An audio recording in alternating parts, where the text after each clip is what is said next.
Okay, hello everybody. I think most people have managed to join this session so far. It's great to see you. Thanks for coming. We may have a couple of late joiners, but we're going to kick off quite quick to get through everything.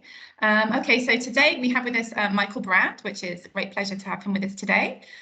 He's going to be, as you know, talking about spotting and producing paraphrase for external exams. Okay, so this session will look at the different activities that we can use in class as strategies we can develop with our students to make them more effective language users and obviously therefore more effective test takers. I'm just going to quickly make sure that everybody is coming through. Okay, we're just getting the last people in here. Morning, everybody.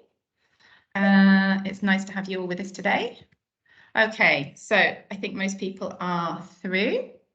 Okay, so I'd just like to give you a bit of background information about Michael. Okay, so Michael is a teacher trainer for Pearson, and he has taught in England and Spain and has experience in the public, private and state-assisted sectors and has experience teaching young learners, teens and adults.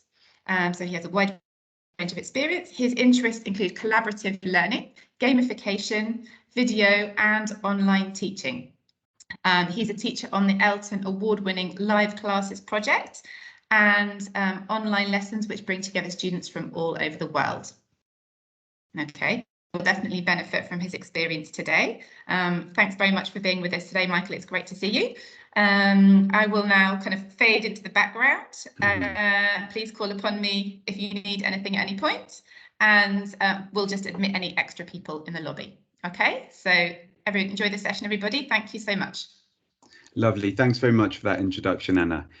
Good morning, everybody. Good morning from Miraflores de la Sierra, which is just north of Madrid, a little village in the mountains, which is where I'm doing this session from. It'd be great in the chat box if you could just tell me who you are, so perhaps where you're from and maybe what your teaching context is. If you teach perhaps in a PLS academy, or perhaps you might be a state teacher, you might teach teens, you might do adult exam classes, and anything you'd like to say about yourself in the chat box would be very welcome, so that I can get an idea of who I'm talking to, that I'm not, talking into the void. So do say hello in the chat box, please.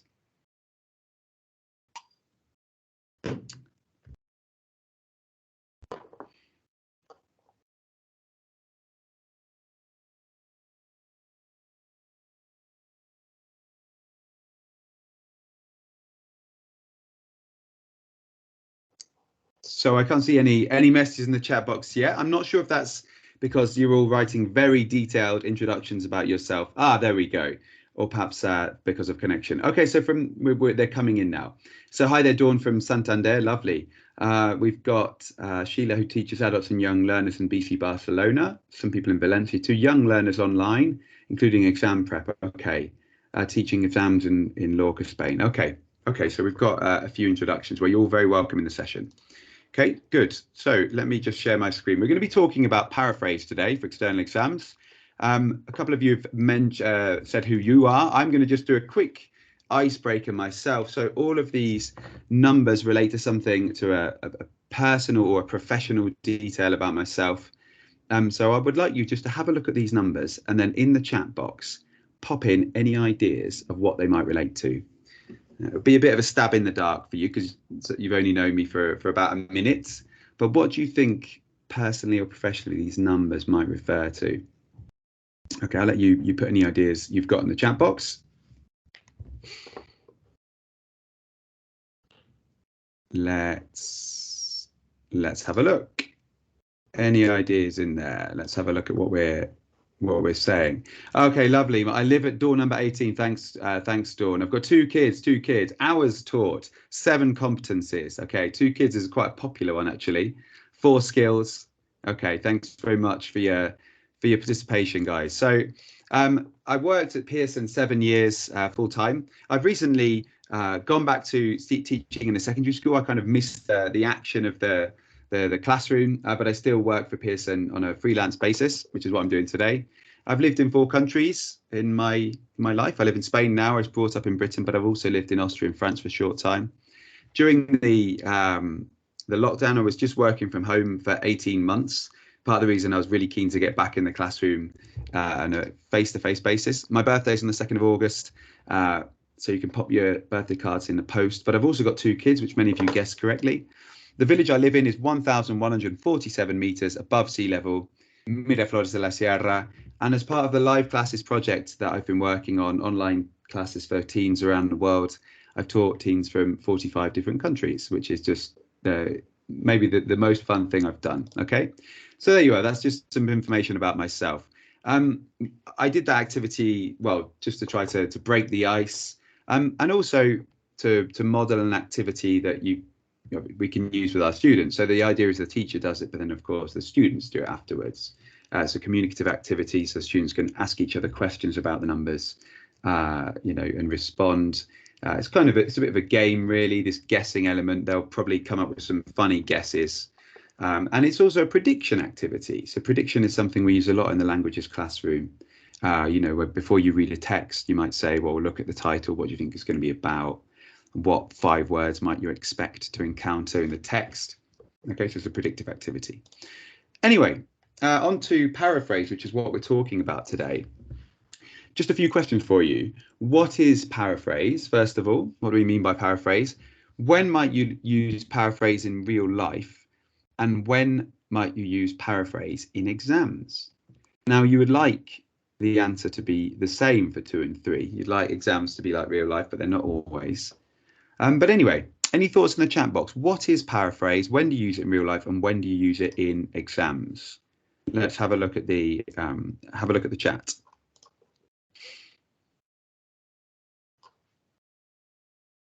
Oh wow, 1,147 longest bike trip. I've never gone that far. I think in a day about 260 kilometers. So I've got a little bit of work to do there, Catherine.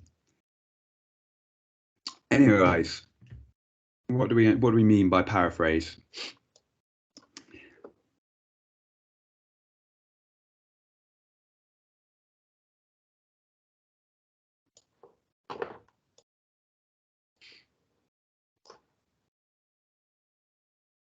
Yeah, saying something in a different way. Yeah, I think it's a pretty good definition there. Saying the same thing with a different word. Clarify meaning. Okay. An extra function of paraphrase there. Describing with different words, using synonyms or your own words. Okay, lovely. Thanks very much for your ideas. Okay, so paraphrase, then it can be written or spoken, as we see. One of you made the point about using paraphrase to provide clarity. Okay, when do we use it in real life? Well, perhaps we often use it if we've read something, perhaps in the newspaper. Somebody might have told us something. We're passing on what we heard. Could be a bit of gossip. We might have got a meeting at the bottom. We might make notes and pass that on. We might have seen our favourite show. We're telling people what happened. I've got something that pops up on my LinkedIn here. ELT professionals sharing the notes that they've made, sharing their summaries of talks they've been to pass on the knowledge. And I'll just do make a quick point about summarizing and paraphrasing, which is similar and involves similar skills, just that summarizing has more of an emphasis on picking out the main points. Okay, so in the exam we do a lot of paraphrasing, and it can be writing, it can be producing paraphrase, but it can also be spotting paraphrase as well. Okay, just to give you a few examples of that, the types of things we do in exam. Many of you will know this activity, the classic sentence transformation, which you find in use of English type questions. This is an example from a Pearson coursebook Gold Experience, which is preparation for the Cambridge exams. You also get this in Selectividad. If anyone here were preparing their students for the Spanish university entrance exam, you sometimes have to rephrase a sentence in that exam too. Although in this type of activity, you don't have a choice on how to do it. So it's not about you deciding how to paraphrase. It's kind of spotting the grammar and vocabulary which is expected of you. Okay. Another example.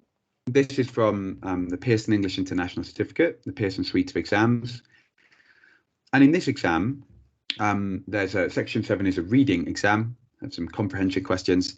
But then in section 8, they have to do a piece of writing and they have to use what they read to do their writing composition.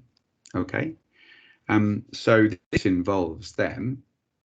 This is the original reading text.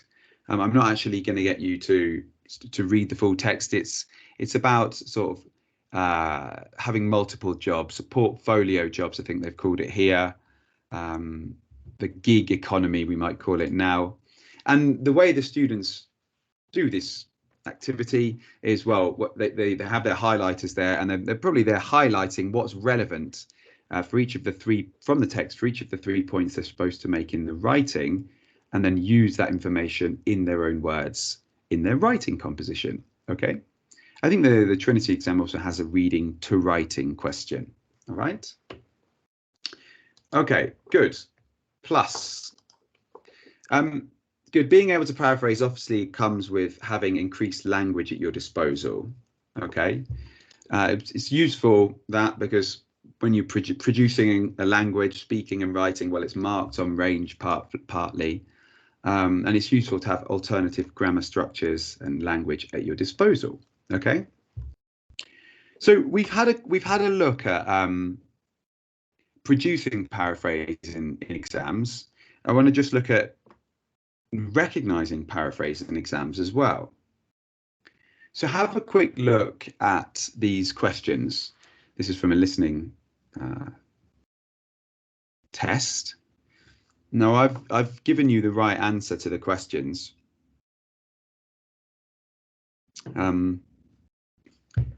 You know, and my question to you is, why is the right answer the right answer? Well, I've given you the transcript there. Okay, and as you can see, not really sure about something. It's a bit of a mystery, rather boring, you're not interested in it, and will be continuous. It doesn't have an interval. So it's clear that getting the right answer very, very often in listening and reading, indeed comprehension, is just spotting paraphrase, right? Okay. Again, this is true of the longer text as well. In section 5 of the Pearson exam, broadening the mind is the same as being open to new ideas. Common belief is the same as an old saying. Okay, good. So I think I've made my point on that one. Of course, you do need to be careful, you know, because these tasks involve more than just spotting words. In fact, word spotting can be dangerous, okay, because that's not just you have to look at the meaning as a whole, of course, and look for the contradiction of the wrong answers. Okay, so whenever you're going over these types of activities, it's all about explaining why the right answer is right and explaining why the 3 wrong answers are all wrong. Okay, explaining the distractors. You know, so you're getting a bit of 3 or 4 bits of comprehension work per question. Okay, but highlighters in exams are handy though. I always have my students with highlighting the exams, and spotting paraphrase is very useful for spotting where in the text the answer is. Okay, for locating the answer and then analysing in a bit more detail to make sure you've got the right one. Okay, to continue the introduction, paraphrase is also I think it's really relevant to talk about mediation in a presentation about paraphrase. Okay, so mediation is a little bit of a hot topic now. I mean, it has been for a few years. So when mediation was given greater weight in the Common European Framework companion volume, it acquired descriptors in that companion volume, and at Escuelas Oficiales de Idiomas in Spain, they started testing students on mediation. To give a brief description, or I mean, many of us might be familiar with mediation, some of us might not be. teaching or assessing it yet. By mediation, I mean making something available to somebody who doesn't have access to it for whatever reason. Could be a linguistic reason, it could be a cultural reason, a technical reason, and it could be making texts available to people, making concepts available to them, mediating communication for two people who might need it. Mediation can involve intralingual mediation, so between the same language, English and English, or interlingual, perhaps from one language to another language. So that's what I mean by mediation. And you know, it is relevant because a big part of mediation is being able to paraphrase something, being able to, this idea of making something available to somebody.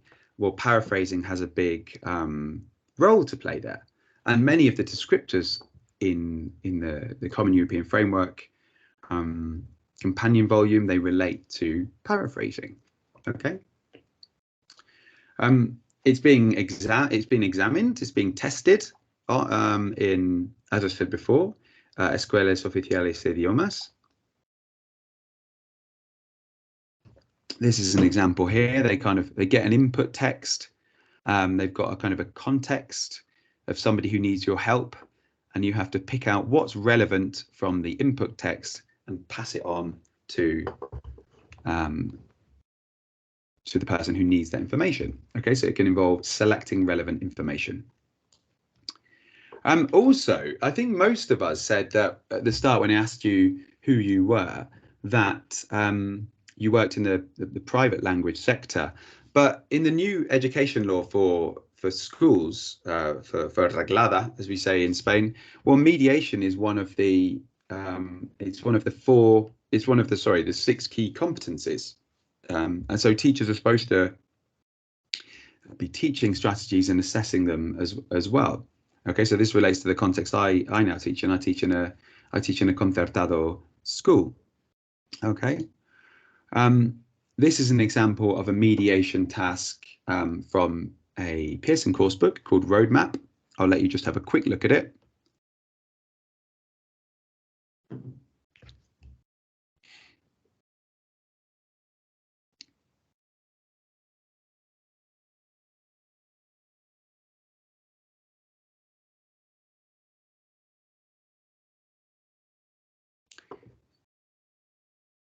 So the students get kind of an input text, which is the one on the right, which you don't need to read, but the students need to use that input text and, if you like, put it into another format here in this case, which is a video. Okay, so they need to make a video picking out relevant points from that text. Okay, and it involves paraphrasing.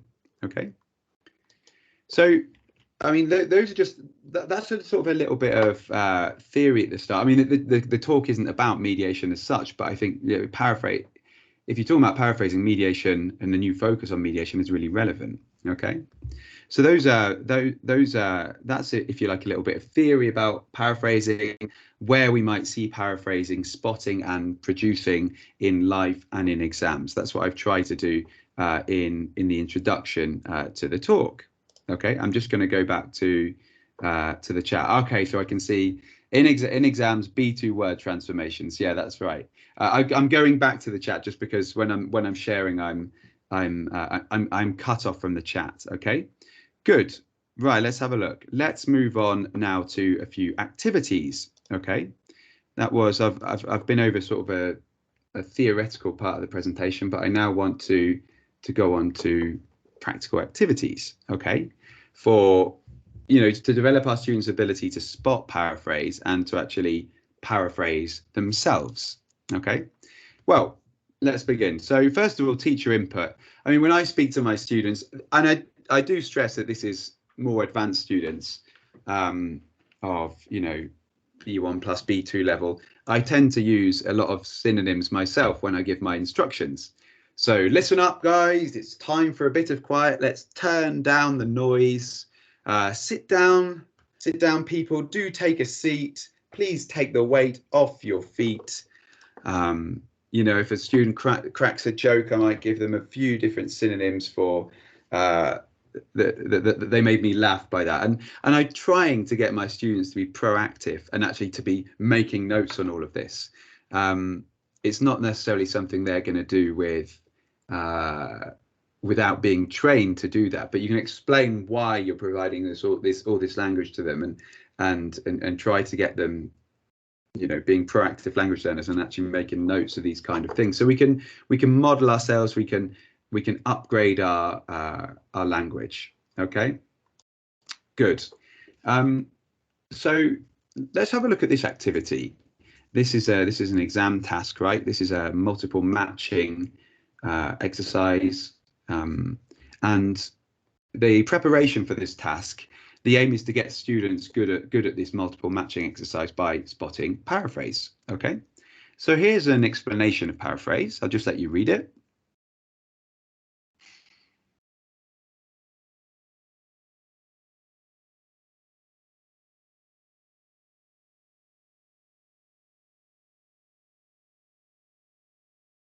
So that's spelling out what paraphrase is. And I might say to my students, well, what, you know, in the text extract, which word is the same as suffers, which words are the same as illness triggered.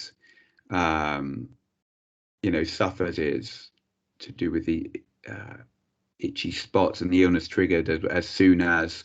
Light is the same as sunshine or similar to sunshine. Okay, and then the build-up question is the following. So just have a read of question 2 and number 1.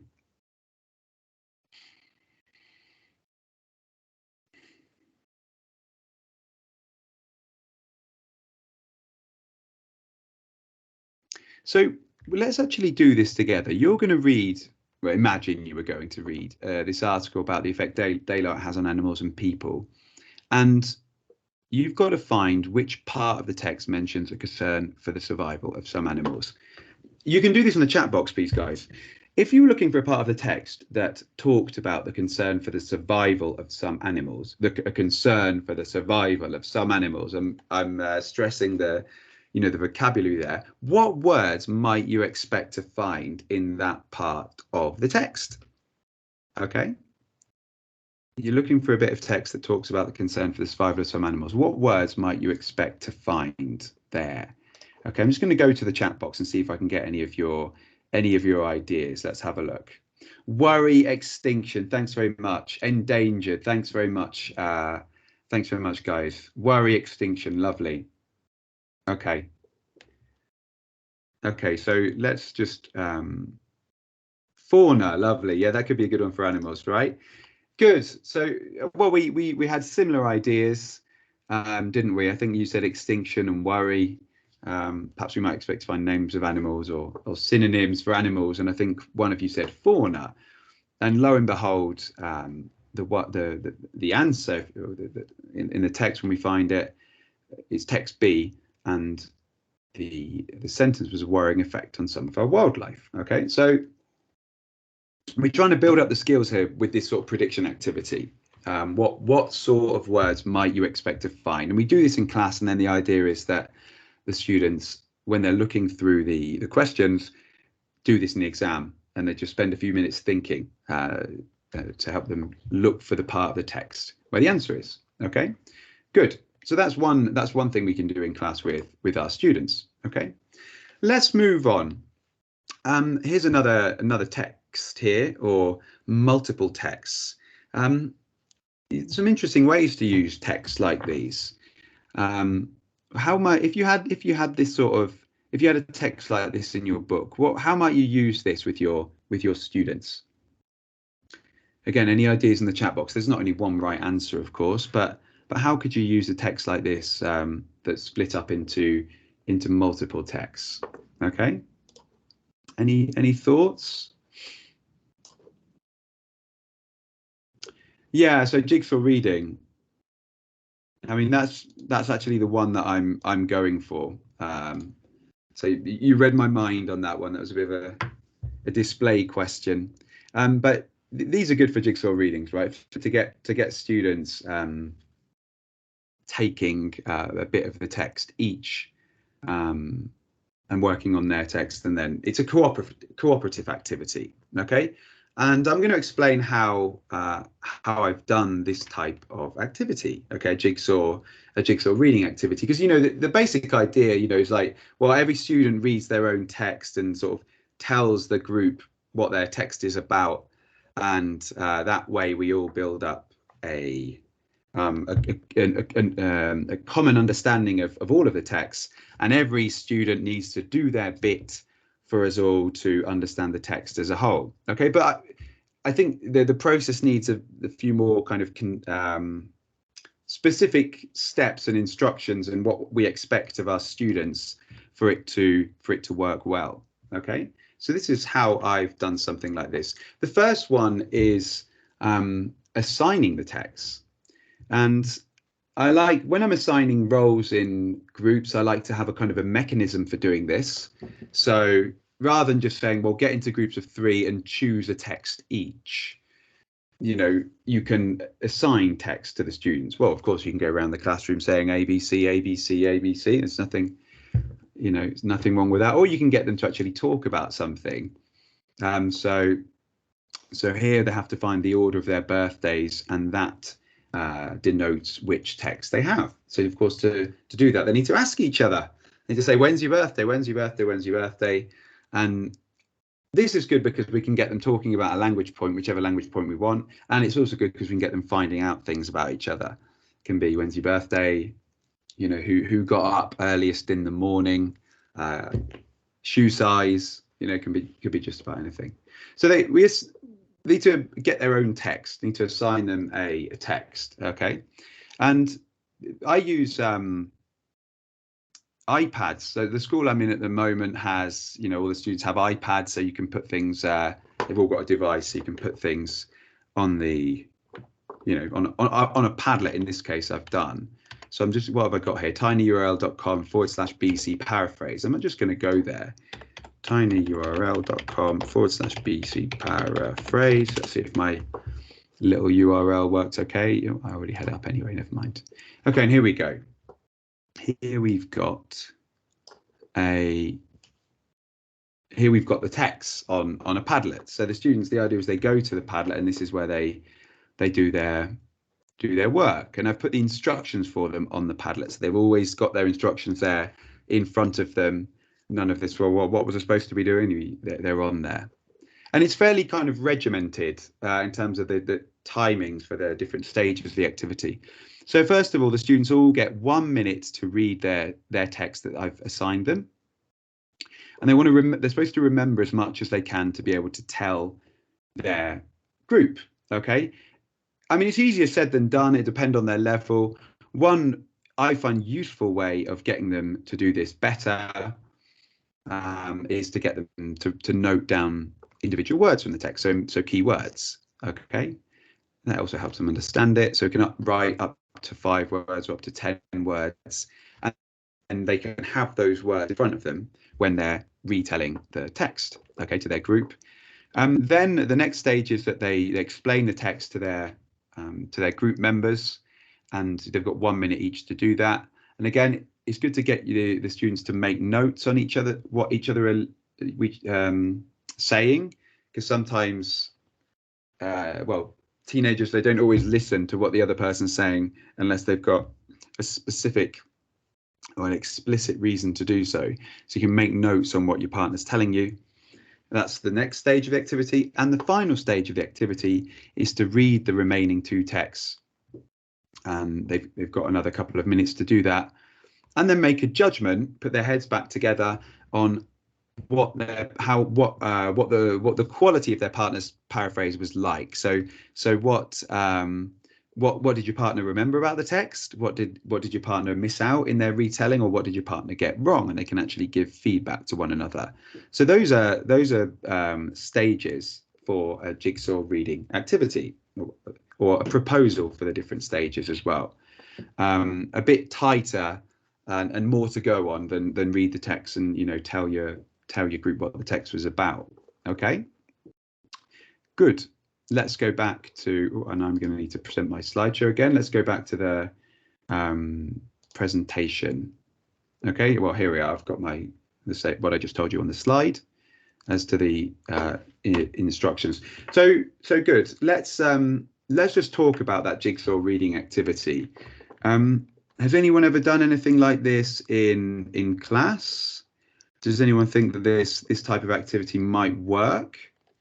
Are there any benefits to doing the activity in the way that I've just proposed?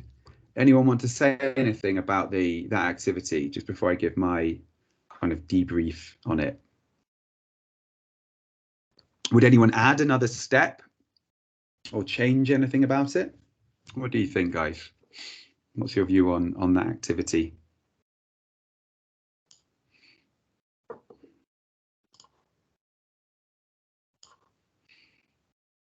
Yeah, okay, exactly. Yeah, it forces the student to paraphrase. Yeah, that's right, Christina, the retelling. I mean, because they do get the key, they can note down the key words, but the grammar structures are going to be their own. They're not going to remember them all. Very useful, complete exercise. An additional step could be to look up synonyms for the keywords first. Yeah, that's a good one. That'll broaden the language. And maybe it will make the retelling of a higher quality as well. So yeah, depending on your students, I think you may think that they need more or less time for the different steps. Perhaps more preparation time for the retelling. Have a quick read and retell, or they might not have the level to do that. Let's have a look here. Reading missing paragraphs. Students have to summarize the text so that the other students can work out what is missing. Okay, that's lovely. Yeah, the bigger responsibility to the group to get it right. That's a really important point there, Dawn, isn't it? It's like one of the kind of goes to the heart of cooperative learning, doesn't it? Making them all have a responsibility. Yeah, I mean, so of course you can do this from the book. So Maria, they can have a basic level. They can just have the course book in front of them. You can just tell them which text is theirs to read and to cover up the other ones. I don't think you have to have technology to do it. Yeah, initiates conversation debates, which could be done to follow on stage. Okay, so thanks very much for your thoughts on the activity there. I'll just give my thoughts as well. So it's an integrated skills activity. All of the 4 skills are worked on there. There's reading, there was writing too, making notes as well, keep writing down the keywords and making notes on what your partner says. There was, of course, listening, and there was the retelling. So it's, all of the skills are involved. Getting them to make notes encourages them to listen. Okay. And again, it's proper cooperative learning because all students have a clearly defined role to play. And the idea is the students engage with the text very closely. Okay, but there's more. I want to kind of get the most out of those texts. So I'm going to propose a bit more. I wonder if you know the game Spot the Difference. You might find it in the newspaper sometimes. I wonder if can anyone spot the difference between these two? Picture what differences are there. Let's have a look. Let's give you a few more seconds and see if you can spot the difference here. What have we got? The plane. Yeah, there's a plane, isn't there? We all got the plane. Everyone. Okay, the plane. Oh, the time on the clock. Very well done. Yeah, the time on the clock was another one. I think those are the 2 big ones. This lamppost doesn't have a spire on either. Anyway, but that's not the spot the difference I'm talking about. It involves working with the texts in the last activity. Okay, so basically, the explanation is that each of the students now goes back to their text that they had to retell, and they make some changes to it. Up to 5 changes, up to 10 changes, depends on the length of the text, and they have to read out their text with changes to their partners, and then their partners have to try to spot the changes that have been made in that text. We'll we'll have a quick go at this. So, I mean, let's imagine that all of you guys had this text B, and you've all done the jigsaw reading. This was your text. You've all retold this text. So I'm just going to give you a second to read the text. Okay, I'll just read through it, please.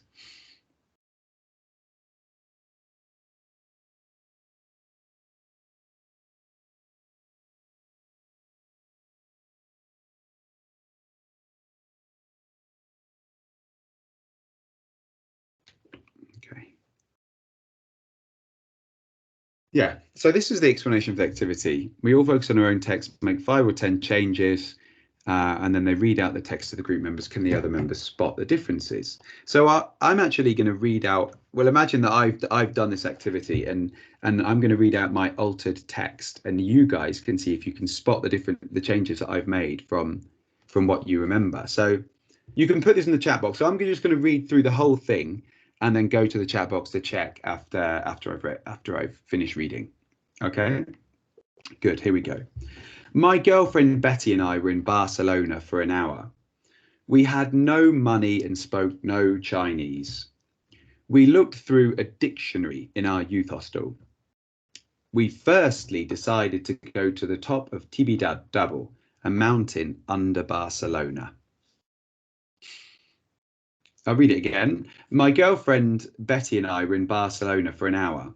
We had no money and spoke no Chinese. We looked through a dictionary in our youth hostel. We firstly decided to go to the top of Tibidabo, a mountain under Barcelona. We flew by bus from the main shopping centre. The bus took us higher and higher above the city. I was looking forward to laughing at the funny clouds over Barcelona.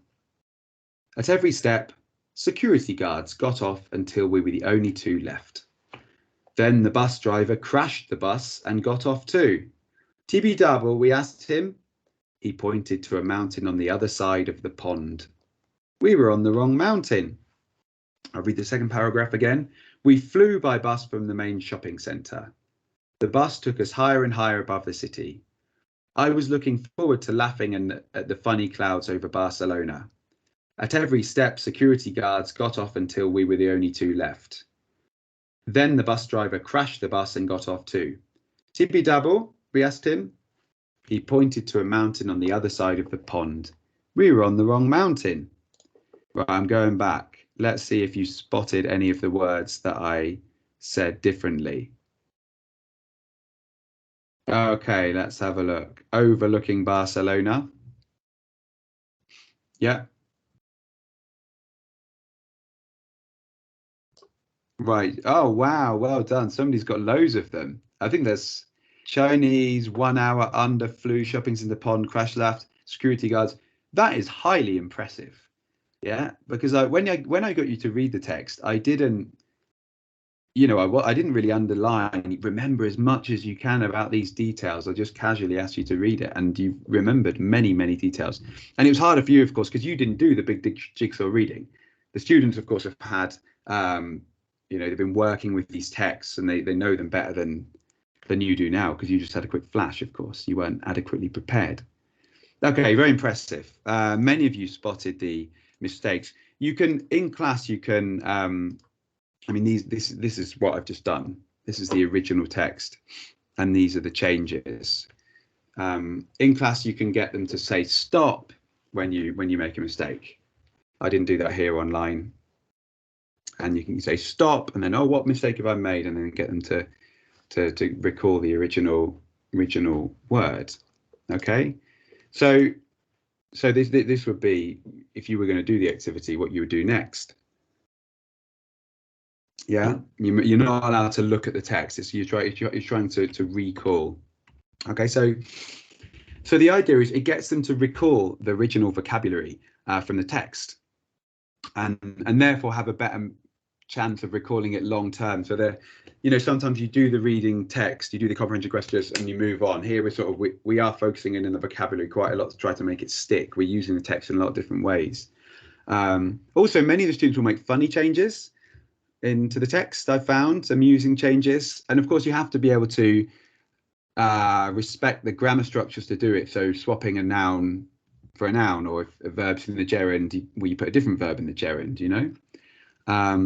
Good. And also the students have to listen to each other closely to try to notice the changes that each other has made. Okay. Any thoughts on that activity? Anyone ever done anything similar? These kind of making changes and trying to spot them. Anyone ever tried that with their students? Anyone think would like to try it? Do you think it would work or perhaps not work? Any thoughts on that activity? Yeah, maybe using a shorter text. Yeah, definitely. Yeah, certainly depending on the level. Narrating a video. Yeah, I like that one. Yeah, narrating a video. I wonder if that's sort of the back-to-back with a lie type thing, where they narrate the video and then lie about what they see, and then the others watch the video and try to spot what the lies were. It's a good game to remember vocabulary. I've done it for pronunciation awareness. Yeah, I like narrating videos a lot too. Also for lower levels. Yeah. Okay, Catherine says yes. Okay. Okay.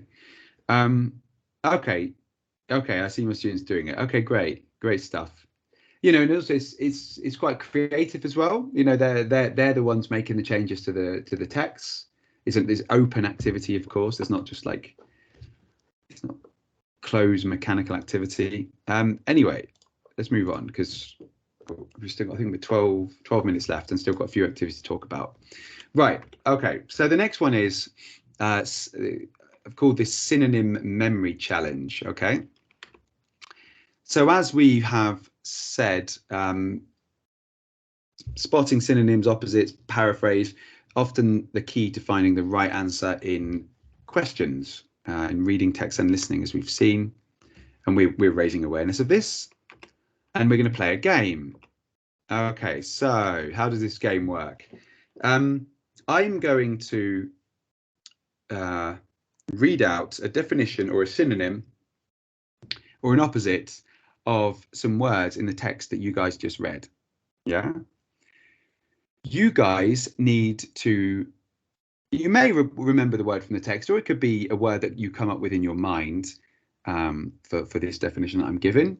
And you need to keep it in your mind. So I don't want you to write down the answers. I don't want you to note anything down. I just want you to see how many words you can keep in your head. I'm going to define 10 of them. See how many you can get. All right. No writing of anything down. And don't put this in the chat box. Okay. So don't help one another. At the end, I will ask you how many you can remember. Right. So here we go. Let's do it. Number 1. This means the same as luckily. Get it in your head. This means the same as luckily. Number 2. This means the same as grumpy. Number 3. A synonym of funny. Number 4. The opposite of low point. Try and keep the words I'm defining in your head. Number 5 means the same as defenseless. Number 6, the opposite of very ugly. Number 7, a synonym of leave on a journey. Number 8 means the same as become happier. Number 9, the opposite of sunrise. And number 10 means when you look for a long time. Right, so you've all got 10 words in your mind, I do hope, yeah? Can all remember all 10 of those words that I defined? How many can you remember? How many words have you got in your head? Do let me know in the chat box how many words you got in your head.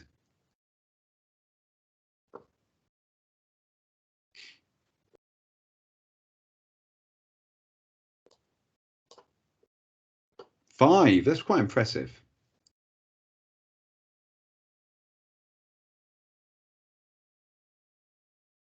Okay, so Rebecca's, okay, Christina's got 4, Claire's only 4. 4 is a decent number. Like for teenagers with a high level of language, many of them I find then remember more than we adults do. Their brains aren't as mushy, and you know, if they got the language, they can often remember 6 or 7, which I can't. Okay, so right, you've told me how many you've got. Do you want to tell me what you've got? What words you got floating around in your mind? Just to pop them in the chat box. Okay. Cheer up. Set off. Well, yeah, well done. Yeah. Bad-tempered, defenseless. Lovely. Fortunately, well done. Beautiful. But Catherine's got fortunately set off, hilarious, gorgeous. Yeah, in a bad mood. Stare. Well done. Vulnerable. So the thing is, between us, oh wow, curmudgeonly. That's a lovely one. Get to first half and gorgeous. Between us, we've probably got most or all of them actually. Okay, so I'm just going to show you now what the right answers are, in the sense that they're the ones from the text that you read. The one about the mountains around Barcelona. But you know, many of you propose different words, which are obviously perfectly valid as well. So it can be a way of generating more language. But these are the words from the original text. Okay, so the idea of that activity, I mean, of course, I could have just got the twist. Maybe is the fact that you're trying to remember them in your head. The challenge of trying to remember. Of course, you could have just written that down. I could have said write it down, or it could have been an activity in a workbook. Write down. But it was a sort of trying to get them in your head. That was the twist on the activity there, trying to get them to remember them, and this idea that they can remember words from the text, but also bring in their own knowledge as well to try to, you know, come up with an opposite or a synonym or a, you know, paraphrase. Okay, how are we doing? Oh, we got 5 minutes left. I've still that's just about right. I think we're on time. Just to talk over the last couple of activities. Okay. Yeah, good. So, well, this is the debrief from if you like, the sort of the procedure or the chain of activities we've just done. We started off with jigsaw reading, didn't we? That involved retelling the text, which was producing paraphrase. There was more in there as well. There was note taking and things. Then we had this spot the difference activity, which was they had to make changes to remember vocabulary from the text. And then we've just done this synonym memory challenge, which is recognizing paraphrase. Okay, and the idea is that we've used the same text, you know, in 3 multiple ways with different activities. Okay, all around the idea of paraphrase. Okay, moving on, just to talk about the last few activities. Many of you may use, or some of you may use, dictation with your students. Dictation is it's an activity in the Pearson English International Certificate. It's quite a good one to use. I mean, it's a listening and it's a writing activity. It's a good one to use for English because English has got quite not such an easy relationship between how it's pronounced and how it's written as, for example, Spanish does. Spanish is written as it's pronounced. English has loads of exceptions and quirks. So it's quite a good one for English. Okay, and yeah, it's one in the exam. But the point I'm making about and this is just an example of what the students would hear. This level, I think it's B1. A paraphrasing activity linked to dictation is a dictogloss. So in a dictogloss, so you may or may not have used this one before. You read a text to your learners at normal speed twice. Learners are making notes. This is a little bit like what happened in the first activity, the retelling. And then in small groups, the learners put the text back together. So they reconstruct the text, and they aim to produce a grammatically accurate text and a text that flows well. But it doesn't. The idea is that they're not remembering the text word for word. So they write down keywords when the text is read to them, and then in groups they have to put it back together. I mean, that's a classic paraphrase activity, right? A dictogloss. Okay, good. I mean, this one I took this procedure from Ruth Rainrab in Oxford Grammar Dictation book. Okay, I mean, this is actually a text I've used for a dictation. I'll just let you read it.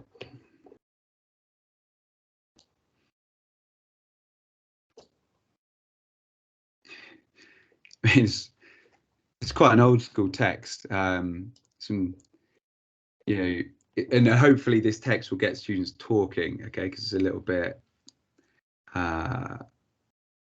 well, I don't know if out of date is the word, or it has some quite strong assertions here based on sort of gender roles. And it's also a text that we can actually talk about and react to, as well as do a dictogloss around. OK, anyway, last, I think, 1 or 2 things we can do. You may have your students debate in class. And one twist you can do on a debate is that somebody from one side says something, gives an argument, and it goes to the other team, but the other team can only respond to that argument after they've restated that person's argument to their satisfaction. So if I just say, I mean, imagine we're arguing about eating meat, or the pros and cons of vegetarianism and things. You know, I don't think we should eat so much meat because we have to use lots of water to water the crops that the cows need to eat that could be used in other ways, and there's a shortage.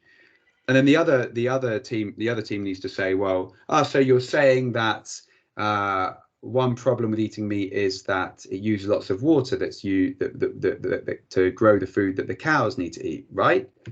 Yes, what I'm saying, yes. Well, true, but on the other hand, so they have to rephrase what they've just heard to be able to continue. This gets them to listen.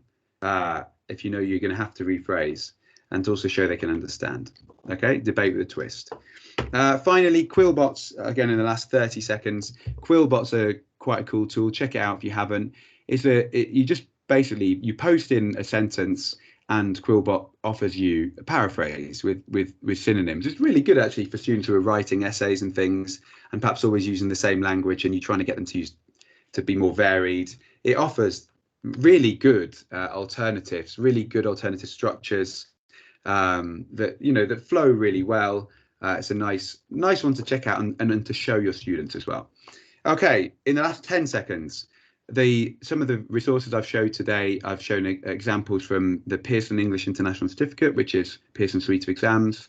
And I've also shown material from exam preparation course books, Gold Experience and Formula, and the adult course roadmap. That's where I got my resources from. Okay, I'm going to stop sharing. So I think we're bang on 12 o'clock. I hope you got some ideas from the talk about Paraphrase and about how to develop it. Thanks for coming. Anna, over to you.